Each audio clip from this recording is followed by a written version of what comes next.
proyecto de esos que sale con una idea que es un esquema en media hora y esa media hora de discusión arma 8 años de proyecto.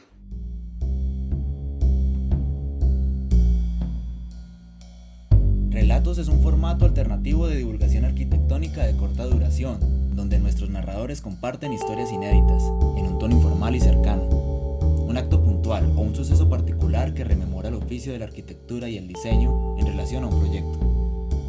Ponemos énfasis en la voz del protagonista y su narración. Buscamos que nuestros oyentes disfruten de este momento mientras dibujan. Bienvenidos a nuestro tercer episodio. Nos acompaña el arquitecto Ramón Bermúdez, quien ha seleccionado 3 imágenes de su archivo personal. Siéntete libre para escoger una de ellas, dibújala y aporta a la galería Relatos.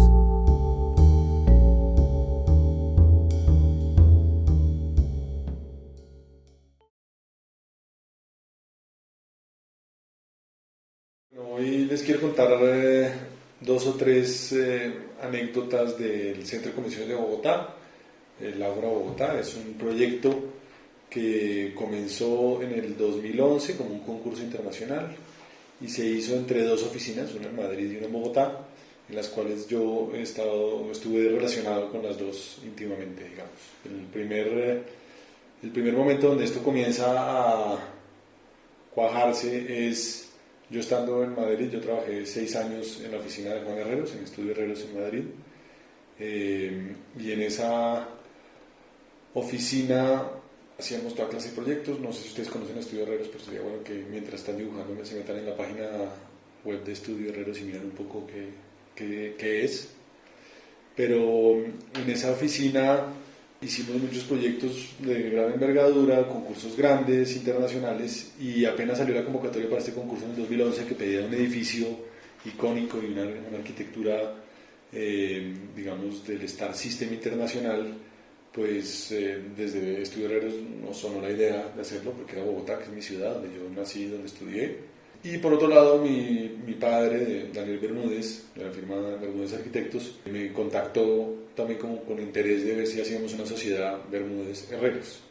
Yo no, en esa época pues, estaba en España trabajando, hablaba muy poco con mi papá de su práctica y de lo que hacía.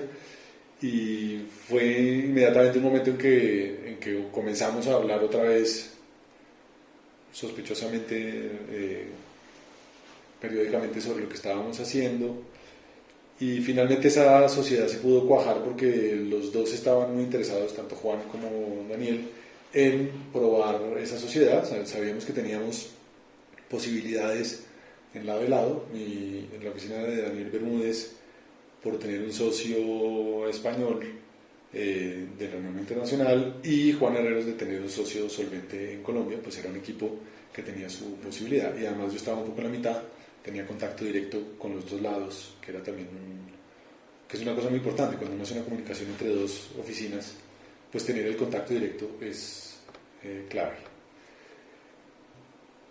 Este concurso era de 3 fases, nos invitaron, finalmente nos aceptaron, nos invitaron a la segunda ronda, donde 5 firmas, pues, se presentaron en la primera ronda como 100 firmas de todo el mundo, de todos los arquitectos grandes. Después invitaron a 5 firmas, entre ellas estaba Zaha Hadid, estaba Snojeta, oficinas grandes de arquitectura internacional, y hicimos un concurso, y eso fue una matada, remate de concurso, una locura, pero entregamos este proyecto que desde el momento 1 hubo una reunión de Juan y de mi papá en Bogotá, en la que yo no estuve, donde se decidió el esquema muy rápidamente. Eso es un proyecto de esos que sale con una idea que es un esquema en media hora, y esa media hora de discusión arma 8 años de proyecto o 7 años de trabajo. Esa discusión está en el dibujo que ustedes ven en la portada de esta conversación, que es un dibujo que explica la forma de pensar de 2 arquitectos que están uno enfrente de otro hablando de un proyecto, y donde se decide que el edificio, por las condiciones urbanas y por la condición del lote, tiene que ser un centro de convenciones vertical, que no es muy normal. Existen, como el caso del Moscone West en San Francisco, o el caso del centro de convenciones de Dublín, de Roche Dinkelo, pero la tipología del centro de convenciones suele ser un edificio alargado, como un aeropuerto, imagínense. Uno va caminando en una circulación grande y tiene puertas y entra a salones. El hecho de hacerlo vertical tenía sus retos técnicos, que ahorita hablamos de esa otra anécdota, pero el caso es que esa decisión de hacer un edificio compacto que liberara mucho espacio público y ser un centro de convenciones vertical es el acuerdo entre dos arquitectos. Yo creo que ese acuerdo es importantísimo porque desde ahí se siembra la semilla de un acuerdo de 50-50 en todas las decisiones del proyecto hasta el final. O hay acuerdo, no hay ninguna decisión de este proyecto que sea, no, es que eso lo decidió Juan, no, es que eso lo decidió, no. Es acuerdo 100% en todos los pasos, de tal manera que es un trabajo en equipo, de verdad, no de, usted hace la parte de abajo y yo le hago la de arriba, no. Usted hace el corte y yo hago la planta, eso también ha pasado. Pero es un trabajo que yo creo que también resume la forma de entender la arquitectura y la forma de relacionarse con la arquitectura de esas dos oficinas que están fundadas por dos arquitectos que sobre todo son dos buenos profesores, y el hecho de ser profesor me parece que es una forma de comunicar la arquitectura diferente de si uno no es profesor. ¿Por qué? Porque el buen profesor es la persona que sabe montarse en el proyecto del otro, sabe ver las cualidades del proyecto del otro, en este caso un colega, pero también con los estudiantes, es poder entender un proyecto que están haciendo y poder discutir sobre ideas básicas, no sobre veleidades e imágenes, sino ideas básicas de la arquitectura, conceptos básicos, y relacionar esos conceptos básicos a una formalización. Entonces creo que esa es la suerte de que este equipo haya funcionado, y pues pasamos a la segunda fase, a la tercera fase, una tercera fase que nos dieron también durísimo, que no existía, y sufrimos y ganamos. Y después el proyecto está construido después de 7 años de trabajo. Yo estuve los primeros 3 años trabajando desde Madrid, viajando mucho a Bogotá durante todo el proceso de diseño y el comienzo de la obra, y cuando comenzó la obra decidí mudarme a trabajar aquí y terminar el edificio, y ahora estoy asociado con mi padre, Bermúdez Arquitectos. Este edificio también es la transición en mi, digamos, práctica arquitectónica de pasar de estar trabajando en Estudio Herreros a tomar una práctica más independiente como socio de Bermúdez Arquitectos, y también es el comienzo de mi práctica docente en la universidad, porque es el momento en que apenas vuelvo, pues puedo entrar a la Universidad Nacional a ser profesor, cosa que hoy en día me ocupa también bastante tiempo. Entonces también para mí es un edificio que, como anécdota, les cuento que es un momento importante de cambio en lo que yo estoy haciendo, o lo que yo estaba haciendo.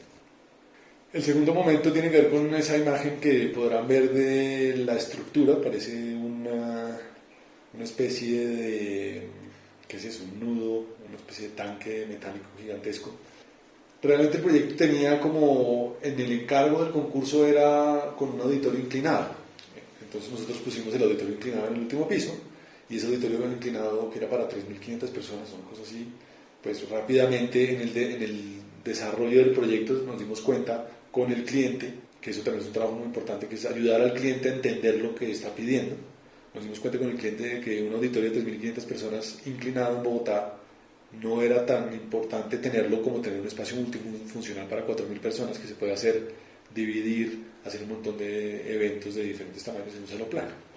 Entonces esa decisión se tomó en el camino. Entonces nosotros habíamos hecho un proyecto divino con un auditorio inclinado que fue que ganamos el concurso, y la mitad del proyecto tocó cambiarlo.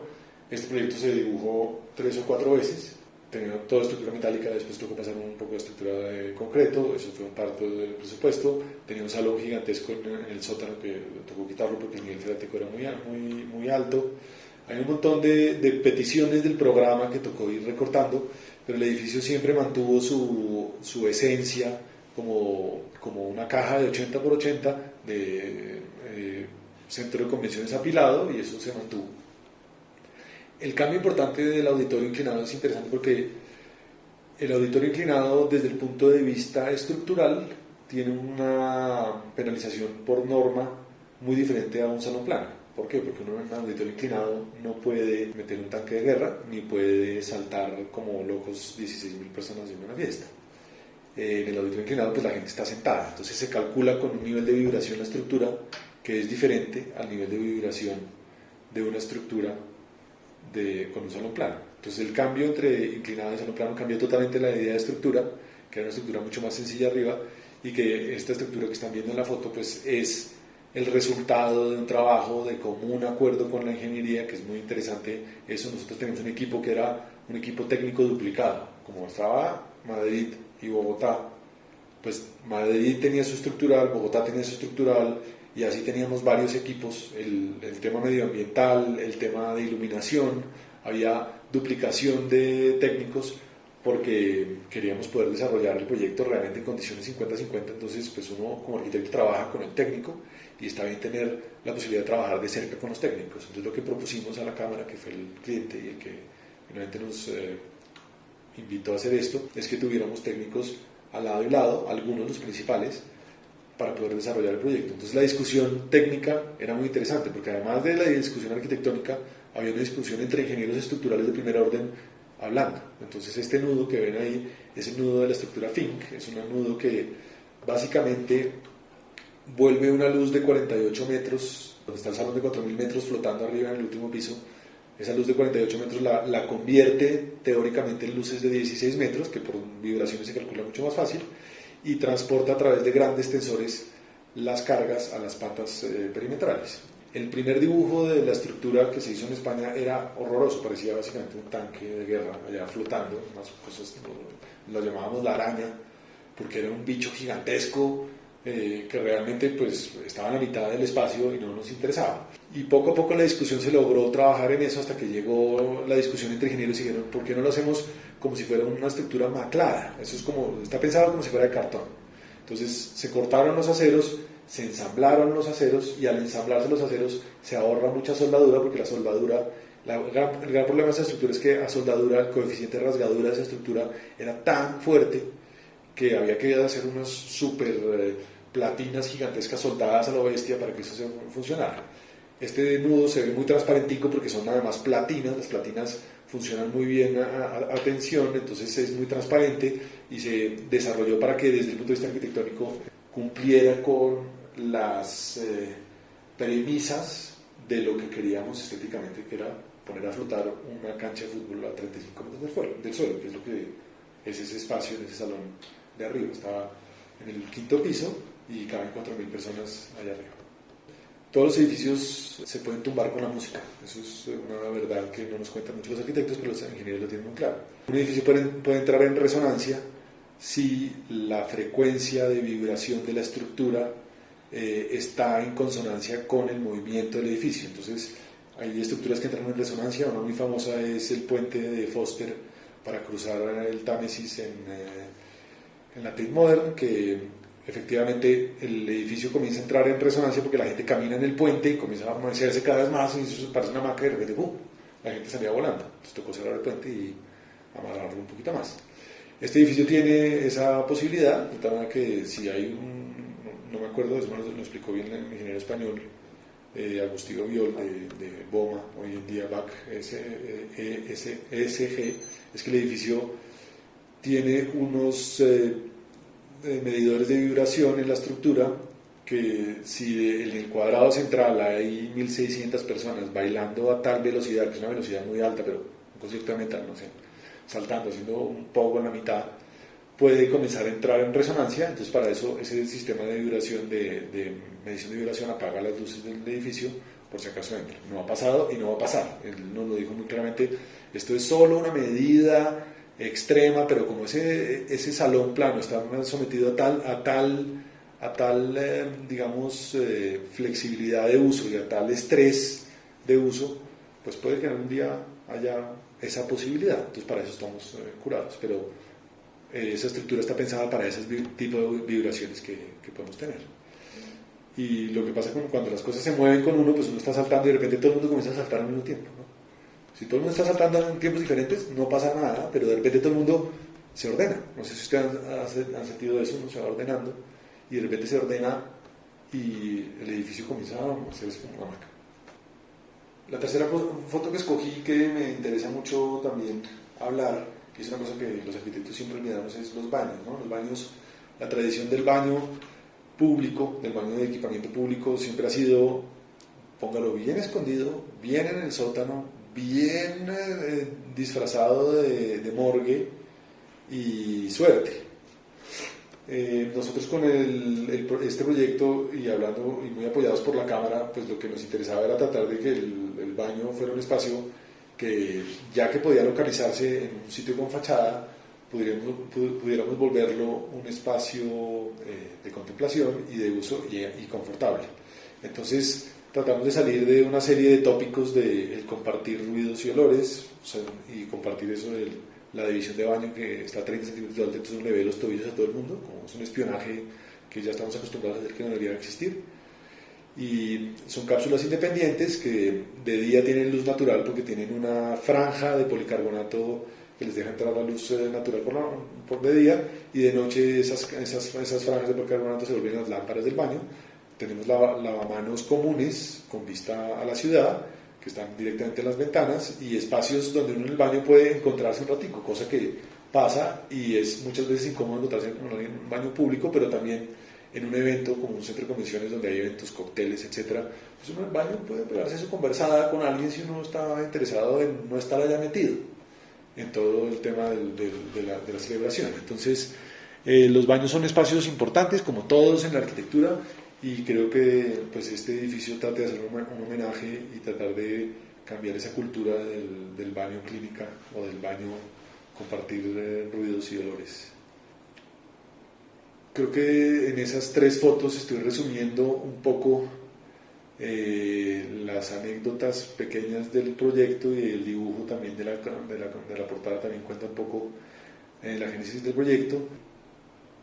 Tal vez para terminar, me gustaría que se fijaran en cómo el edificio, si lo pueden ver un poco más en las páginas web de Estudio Herreros y de Bermúdez Arquitectos que están colgadas, también las imágenes que están colgadas en la web, hay esa, digamos, contradicción entre un volumen muy masivo y un volumen muy ligero.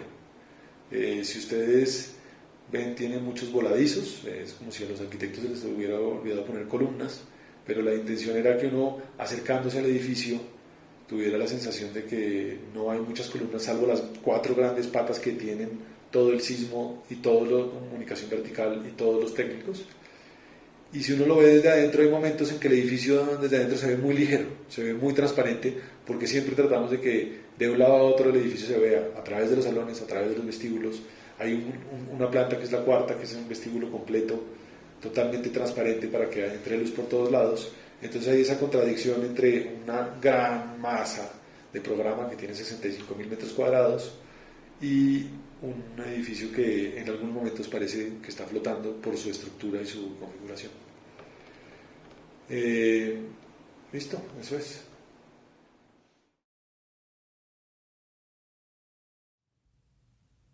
Relatos es una producción de Bogotá Dibujada.